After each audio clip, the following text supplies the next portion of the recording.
Hi everyone, how are you all? Welcome back in the chemistry class. Today we will continue the class 11 chapter organic chemistry. In this lecture we will discuss inductive effect and electromagnetic effect and it is the very important topic और आज का lecture जो होने वाला है बहुत important होने वाला है। I request you all video को लास्ट तक देखना, कोई भी पार्ट स्किप मत करना और बीच में वीडियो को बिल्कुल मत छोड़ना। ये दोनों टॉपिक इतने इंपॉर्टेंट हैं, 11th में भी काम आते हैं, आपको 12th में भी काम आएंगे। चलो जल्दी से स्टार्ट करते हैं। First heading is the inductive effect. Inductive effect को शॉर्ट में हम आई इफेक्ट से भी बोलते हैं। बेसिकली क्या होता है, ये permanent displacement of electrons along A carbon chain when some atom or group of atom having different electronegativity then carbon is attached to the carbon chain।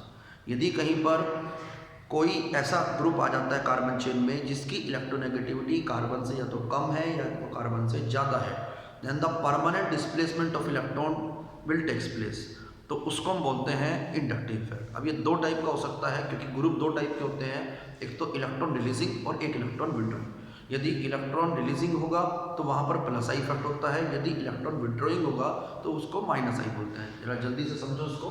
जैसे सपोज करो ये कार्बन की चेन थी और यहाँ पर एक फ्लोरीन एटम अटैच हुआ हुआ है which is more electronegative than the carbon, therefore it attract the shared pair of electron towards itself. अपनी तरफ अटैक करने की कोशिश करता है and the gets partial negative charge while the carbon atom gets partial positive charge. Clear है बात?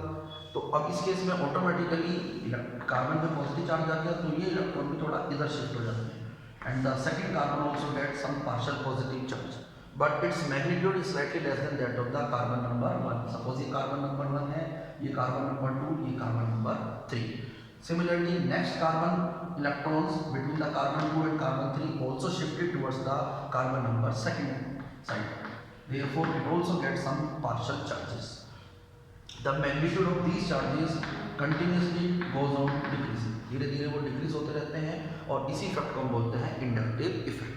और ये हमारा माइनस आई का इफेक्ट है। एग्जाम्पल भी है क्योंकि इसमें माइनस आई करने वाला ग्रुप आ गया fluorine atom, because it is the more electronegative element, it attract the shared pair of electron towards itself. उस पर पार्शियल नेगेटिव आया, उस पर पार्शियल पॉजिटिव आया कार्बन पे, तो ऑटोमेटिकली आप ध्यान से देखो कार्बन का जो मूवमेंट है टुवर्ड्स दिस ग्रुप होना शुरू हो गया, इसलिए इसको बोलते हैं माइनस आई इफेक्ट। ये कार्बन का जो इफेक्ट है या चेन का इफेक्ट है ये अप टू 3-4 कार्बन एटम रहेगा, उसके बाद ये इफेक्ट ऑटोमेटिकली खत्म हो जाता है क्योंकि कार्बन पे जो चार्ज आ रहे हैं उनका मैग्नीट्यूड धीरे धीरे डिक्रीज हो रहा है, अप टू 3-4 कार्बन चल रहा है। अब आपको ग्रुप याद करना है, for example Cl, Br, I, F, Cl, NO2 etcetera, they also shows minus I effect. कहीं पर भी ये ग्रुप दिख जाए चेन में अटैच कार्बन की तो समझ जाना वहाँ पर माइनस आई इफेक्ट हो रहा है, ये परमानेंट इफेक्ट होता है। सिमिलरली प्लस आई इफेक्ट भी होता है if any electron releasing group like CH3 group को मैं कार्बन के रेस्पेक्टिवली में इलेक्ट्रोपॉजिटिव नेचर का मान रहा हूँ क्योंकि इसकी इलेक्ट्रोनेगेटिविटी कम है पूरे कलेक्टिव ग्रुप की 3-3 हाइड्रोजन होने की वजह से। अब ये ग्रुप इलेक्ट्रॉन को अट्रैक्ट नहीं कर सकता, ये इलेक्ट्रॉन को रिपेल करेगा, दूसरी साइड पुश करेगा। यदि ये इलेक्ट्रॉन को रिपेल करेगा तो ऑटोमेटिकली इस पे चार्ज आएगा partial positive and the C1 atom gets partial negative charge.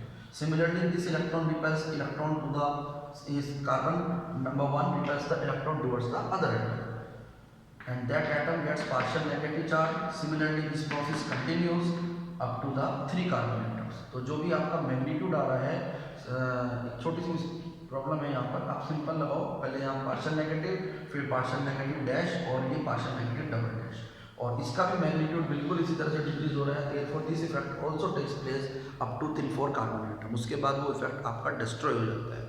Now some groups are there which shows plus I effect, learn all this. Number 1 methyl group, number 2 ethyl group, then isopropyl और tertiary butyl group. ये पूरे group collectively in electron releasing group होते हैं, इनकी electronegativity कम होती है carbon से, इसलिए वो इलेक्ट्रॉन्स को रिपेल करने का काम करते हैं। ठीक है, ये हो गया आपका plus I effect. Next is the most important, very important topic is electromagnetic effect. इसमें क्या क्या होता है, इसमें complete transfer of shared pair of pi electrons होते हैं। ये जो पाई इलेक्ट्रॉन्स होते हैं आपको हमेशा पता ही है, डबल बॉन्ड में सिग्मा होता है, पाई होता है। Complete transfer of the shared pair of pi electrons to any one of the atom takes place in the presence of attacking reagent. अब ध्यान से देखो यहाँ पर मैंने अटैकिंग रीजेंट यूज किया हुआ है। बेसिकली अटैकिंग रीजेंट कोई भी चार्ज आयन हो सकता है, may be positive may be negative. जैसे मैंने आगे एग्जांपल में H पॉजिटिव यूज़ किया हुआ है या Cl नेगेटिव यूज़ किया हुआ है, इसको हम अटैकिंग रीजेंट्स बोलते हैं। इनकी प्रेजेंस में पाई इलेक्ट्रॉन्स का कंप्लीट पेयर किसी एक एटम पे शिफ्ट हो जाता है, मूव कर जाता है, कंप्लीट ट्रांसफर हो जाता है, और इस इफेक्ट को हम बोलते हैं इलेक्ट्रोमैग्नेटिक इफेक्ट। जनरली इलेक्ट्रॉन वहाँ ट्रांसफर होते हैं जो मोर इलेक्ट्रोनेगेटिव एलिमेंट होता है, जैसे ऑक्सीजन एटम। ऑक्सीजन पे नेगेटिव चार्ज आ गया, कार्बन पे पॉजिटिव चार्ज आ गया, तो ये आपका इलेक्ट्रोमैग्नेटिक इफेक्ट का एग्जांपल हो गया। ठीक है, इसी तरह से यहाँ पर भी हो सकता है, जैसे सपोज करो ये एल्कीन था, यहाँ पर भी पाई बॉन्ड है, तो पाई बॉन्ड के इलेक्ट्रॉन सपोज इस पे शिफ्ट हो गए, तो इस कार्बन पे लॉन पेयर आ गया और ये नेगेटिव चार्ज आ गया, बॉन्ड सब ऐसे दूसरे कार्बन पे पॉजिटिव चार्ज आ गया। इसमें और उस वाले इफेक्ट में एक छोटा सा डिफरेंस है, वहाँ एटम्स के ऊपर पार्शियल चार्जेस आ रहे थे फ्रैक्शन में, जबकि यहाँ पर कंप्लीट चार्जेस आते हैं। ठीक है ना, ये भी दो टाइप का होता है, प्लस ई और माइनस ई। जरा ध्यान से समझो उसको। सपोज करो कि आपका एल्कीन है और उसमें पाई इलेक्ट्रॉन जिस एटम पे शिफ्ट हो रहे हैं, सपोज इस कार्बन पे एटम पे शिफ्ट हुए और फाइनली इसी पे H आपका अटैच हो रहा है, तो ये कहलाता है आपका प्लस ई इफेक्ट। इस कार्बन पे हमने इलेक्ट्रॉन शिफ्ट किए थे और इसी पे H अटैच हो गया, तो ये कहलाता है प्लस ई। अब सपोज करो मैं दूसरा माइनस ई बता रहा हूँ, इसमें ध्यान देना, ये इलेक्ट्रॉन तो जा रहे हैं ऑक्सीजन पे, ऑक्सीजन पे नेगेटिव चार्ज आया, कार्बन पे पॉजिटिव चार्ज आया, तो ये जो Cl ग्रुप है दैट अटैच होता कार्बन एटम। तो यहाँ पर कार्बन पे पॉजिटिव चार्ज वाला था, ऑटोमेटिकली नेगेटिव चार्ज वहाँ पे बाउंड हुआ है, तो ये पॉजिटिव चार्ज खत्म हो गया। तो फाइनली आप देखो क्या चेंज हो रहा है, इलेक्ट्रॉन जा रहे हैं ऑक्सीजन एटम पे और अटैकिंग एजेंट अटैच हो रहा है कार्बन एटम पे।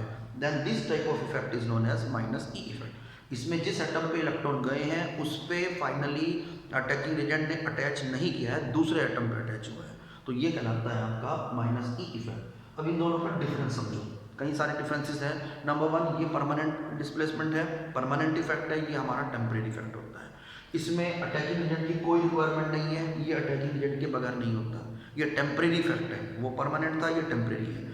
उसमें अटैकिंग एजेंट की रिक्वायरमेंट नहीं होती है, इंडक्टिव में, इलेक्ट्रोमैग्नेटिक में होती है। जब तक ये नहीं होगा तब तक आपका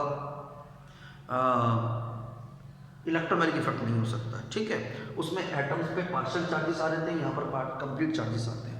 तो ये कई सारे डिफरेंसेस हैं जो आप इसको नोट करो, इंपॉर्टेंट है, लर्न भी करो, आपको हेल्पफुल रहेगा, बहुत ज़्यादा इंपॉर्टेंट है। आई होप आपको क्लियर हुआ वो सब टॉपिक, सब समझ में भी आया होगा।